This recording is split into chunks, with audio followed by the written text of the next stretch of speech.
so I would take the watch at 3 to 6 in the morning up in the sniper tower. I would go up there with my gun and my coffee and my body armor, and it's dark and it's hot in the summer, and I'm sitting there smoking a cigarette, drinking my coffee, and then the morning prayer would start in the town, and just every morning I would hear that. And it was at that moment where I just was like... Yeah. So moving forward from there, you guys are going through all the training process and everything. Your first deployment ends up being out to Yemen, right? Yep. Mm-hmm. So what was the mindset going into that? Was it like... Fucking stoked. Yeah. It's just growing a beard, getting weird. You know, it was not a hot deployment, but it was low visibility, off the flagpole, living on a small camp in tents. Mm-hmm. Exactly what I wanted to be doing. Yeah. You know, at least regarding just why being working. Is that why'd you want to be doing that out in Yemen? I just wanted to be working. Yeah.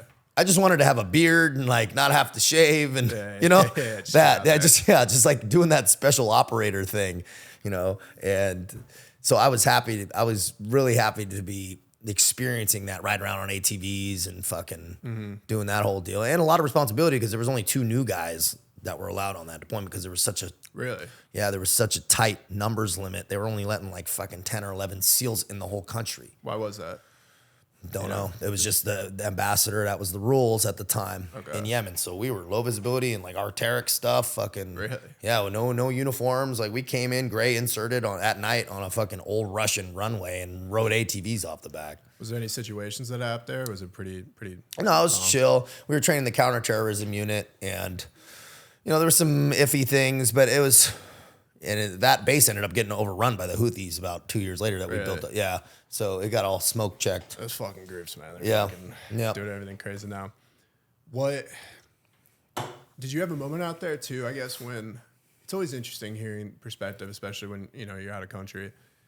Was there a moment there where it kind of just felt real? Like, you know, you're operating. I'll tell you exactly when I felt it. Because I was a sniper. Mm-hmm. Right? New guy sniper, you know, but I was really lucky to go to sniper school. So I would take the watch at 3 to 6 in the morning up in the sniper tower. And guys would cycle through. It wasn't just for, you know, sniper necessarily specifically, but I would go up there with my gun and my coffee and my body armor at 3 in the morning, and it's dark and it's hot in the summer, and I'm sitting there smoking a cigarette, drinking my coffee, and then the morning prayer would start in the town near us, and it'd be like, and just every morning I would hear that. And it was at that moment where I just was like, whoa. We're somewhere else, yeah. I am doing this, man. And I reflected back to being in jail and going, whoa, bro. Like I fucking had this, and now I'm sitting as a Navy SEAL on fucking watching a sniper tower. Yeah. 4 years to the day, right? 4 years that took to get to there. That straight training and working to be sitting on that deployment. It was 4 fucking years. 3.5 really to get on the deployment, but 4 years. Man, that's incredible. Yeah. And I was just sitting there going, and just watching the dogs, watching the people start to wake up and patterns of life. And there's a level of eeriness too. I mean, oh yeah, man. Yeah, man. It was surreal moments. Those powerful moments that a lot of people don't get to experience, but I was glad to be sitting there kind of experiencing it. Yeah. Do you have any close calls when you're out there? No, it wasn't bad. We just had the threats. Yeah, we were so far removed and stuff. It was kind of like things were tense. You're in Yemen. You know, it's a fucking.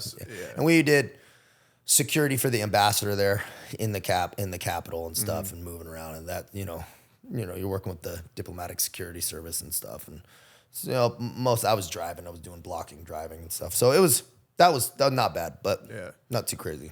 So you come back from your first deployment. I mean, overall, I guess was there any like key takeaways that you'd say from that you really felt that you?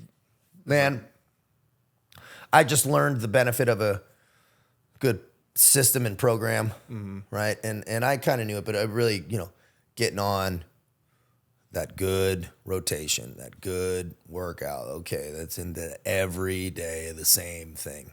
That was helpful there, and I really enjoyed it, and I was happy, man. I was fucking happy. Yeah.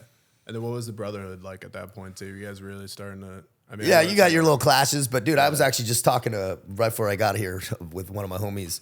You kind of look like him actually, and who I was there with, and yeah, I'm still connected with those guys. So it was cool, man. Yeah. So you ended up coming back from Yemen. What was?